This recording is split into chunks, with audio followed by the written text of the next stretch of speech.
Tradition and Memory, the Italian-Chilean Identity of Capitan Pastene. The story of Capitan Pastene goes back at the beginnings of the 20th century, when the state of Chile encouraged foreigners to come to work in the lands of Araucanía region. Here is when two brothers called Rich and Salvador Nicosia committed to bring more than 100 families, who were farmers, to start working these lands. It was in 1994 when the first 23 families set out the journey from Italy to Chile in search of a better life. When they arrived, they realized the reality that awaited them, a landscape full with mountains, with land that was impossible to work.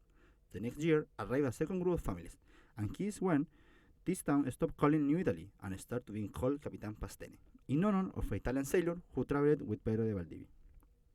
While the 20th century continued, the economy of Capitan Pastene was based in the forestry industry, and with the arrival of our century was when Capitan Pastene began to be recognized for its gastronomy, making the city the tourist attraction it is today. This village has a great characteristic, and it is one of the reasons why it is well known. In this town, not only does the culture of Italy exist, it is a mixture of the Chilean culture, Mapuche, and Italia, giving a unique identity to this locality. An example of this can be seen in the last name of the descendant for the first settlers, surnames that are still used today. For example, this is the lady called Janela Ricci, who is a person who lives in this place and is able, thanks to her parents and grandparents, speak Spanish and Italian. She told us how the first settlers arrived to Chile and why they chose this area to colonize. They chose this area because it's very similar to the one where they live in Italy. Here we are bordering the mountains of Nahuelbuta. The weather and the geography is very similar, so the impact was less. They left in Italy where they had nothing to eat.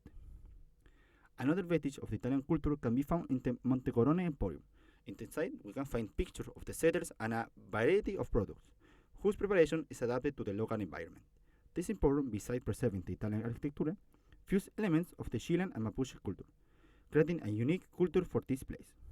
This is how Capitan Pastene not only presents as a vestige of the past, but also has an example of several completely different cultures merged together and to create a unique identity that, linked to its population, has been preserved for so many years.